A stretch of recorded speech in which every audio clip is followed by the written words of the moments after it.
आज आपण महाराष्ट्र शासन शालेय शिक्षण व क्रीडा विभाग, राज्य शैक्षणिक संशोधन व प्रशिक्षण परिषद महाराष्ट्र पुणे म्हणजे SCRT पुणे यांनी काढलेला परिपत्रक दिनांक 3 फेब्रुवारी 2025 ला निर्गमित झालेले शासन निर्णय। याचा विषय असा आहे, शाळा गुणवत्ता मूल्यांकन व आश्वासन आराखडा म्हणजे SQAAF म्हणजे school quality assessment and assurance framework बाबतची माहिती सोबत दिलेल्या लिंक मध्ये भरण्याबाबत।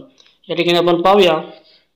उपरोक्त संदर्भ क्रमांक 1 नुसार राज्यातील सर्व शाळांचे मूल्यांकन करण्यासाठी राज्य शैक्षणिक संशोधन व प्रशिक्षण परिषद महाराष्ट्र पुणे येथे राज्य शाळा मानक प्राधिकरण कक्षाची स्थापना करण्यात आली आहे। संदर्भ क्रमांक 2 नुसार राज्यातील सर्व माध्यमाच्या व सर्व व्यवस्थापनाच्या शाळांसाठी शाळा गुणवत्ता मूल्यांकन व आश्वासन आराखड्याची म्हणजे SQAAF ची निर्मिती करण्यात आली आहे। संदर्भ क्रमांक 3 नुसार सर्व माध्यमाच्या व सर्व व्यवस्थापनाच्या शाळांचे स्वयं मूल्यांकन करण्यासाठी राज्य शैक्षणिक संशोधन प्रशिक्षण परिषद महाराष्ट्र पुणे यांच्या MAA.AC.in या वेबसाईटवर SQAAF टॅबची ही जी लिंक आहे, याची लिंक मी तुम्हाला माझ्या डिस्क्रिप्शन बॉक्समध्ये देऊन टाकेल। या नावाने स्वयं मूल्यांकनासाठी लिंक उपलब्ध करून देण्यात आली आहे। तरी सदरील ऑनलाईन लिंकवर माहिती भरण्याबाबत आपल्या जिल्ह्यातील सर्व माध्यमाच्या व सर्व व्यवस्थापनाच्या शाळांना आपल्या स्तरावर कळवण्यात यावीत। बघा, ही लिंक आहे, ही लिंक सर्व आपल्या जिल्ह्यातील सर्व माध्यमाच्या व सर्व व्यवस्थापनाच्या शाळांना ही लिंक भरायची आहे। तसेच सदरील लिंक ही दिनांक 28 फेब्रुवारी 2025 रोजी सायंकाळी 5 पर्यंत भरण्याची कार्यवाही करावी। म्हणजे बघा, ही जी लिंक भरण्याची शेवटची तारीख आहे 28 फेब्रुवारी 2025 सायंकाळी 5 वाजेपर्यंत ही लिंक कोणत्याही परिस्थितीत भरण्यात यावी। सदर लिंक मध्ये माहिती भरण्याची कार्यवाही खाली दिलेल्या सूचनांनुसार विविध कालावधीत पूर्ण करण्यात यावी। या ठिकाणी सूचना दिलेल्या बघा। सर्व माध्यमाच्या सर्व व्यवस्थापनाच्या शाळांसाठी विकसित करण्यात आलेल्या शाळा गुणवत्ता मूल्यांकन आणि आश्वासन आराखड्याची म्हणजे SQAAF ची प्रभावी अंमलबजावणी करण्याची जबाबदारी प्राचार्य, जिल्हा शिक्षण आणि प्रशिक्षण संस्था, शिक्षणाधिकारी प्राथमिक व शिक्षणाधिकारी माध्यमिक यांची असेल। संकेतस्थळावर सर्व शाळांची नोंदणी व स्वयं मूल्यांकन करून घेण्याची जबाबदारी प्राथमिक शाळांची व माध्यमिक शाळांच्या संदर्भात अनुक्रमे शिक्षणाधिकारी प्राथमिक व शिक्षणाधिकारी माध्यमिक यांची राहील।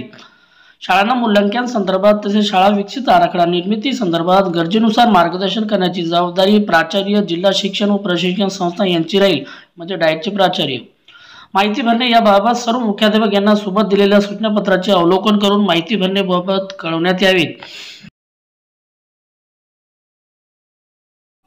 SQAAF बाबत मार्गदर्शनपर व्हिडिओ SCRT पुणे यांच्या SQAAF टॅब मधील व्हिडिओ या सब टॅबवर उपलब्ध करून देण्यात आले आहे। माहिती भरण्यापूर्वी सर्व मार्गदर्शन व्हिडिओ पाहण्याची सूचित करावे।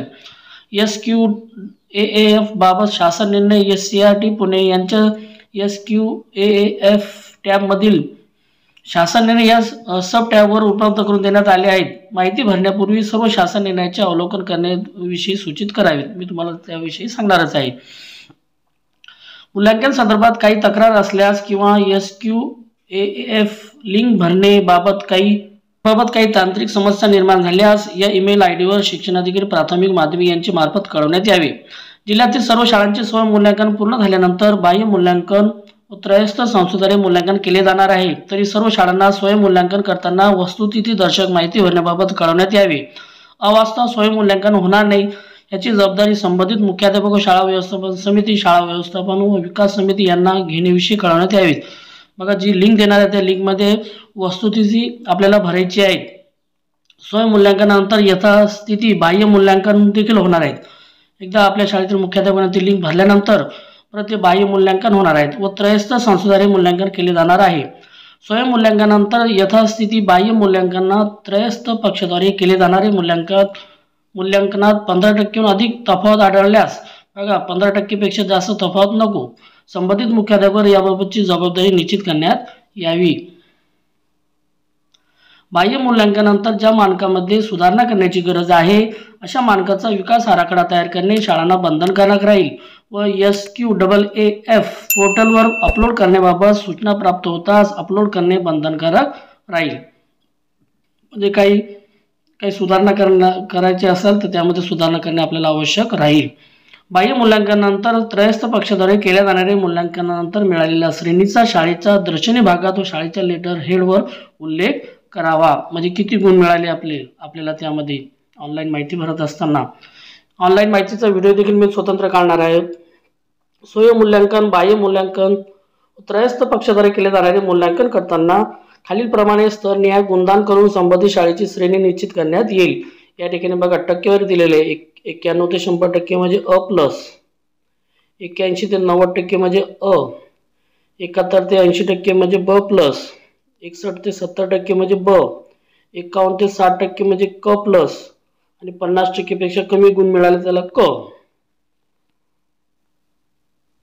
सोबत SQAAF लिंक बाबत मुख्याध्यापक यांना सर्वसाधारण सूचनापत्र दिलेले आहेत. सूचनापत्र मुख्याध्यापकाच्या सर्वसाधारण सूचनापत्र मी स्वतंत्र याचा व्हिडिओ बनवणार आहे. या ठिकाणी साहेबांची सही आहेत. अशा प्रकारे आपल्याला कोणत्याही परिस्थितीत 28 फेब्रुवारी 2025 संध्याकाळी 5च्या आत आपल्याला ही लिंक भरायची आहे. मी लिंक तुम्हाला डिस्क्रिप्शन बॉक्समध्ये देऊन टाकेल. लिंक कशी भरतात त्याचा स्वतंत्र व्हिडिओ देखील मी काढणार आहे. त्या अगोदर आपण मुख्याध्यापक सर्वसाधारण सूचनापत्र आलेले आहेत ते याची माहिती आपण पुढील व्हिडिओत पाहूया. अशाच प्रकारचे व्हिडिओ आवडल्यास व्हिडिओ लाईक, शेअर आणि सबस्क्राईब करायला विसरू नका. थँक्यू.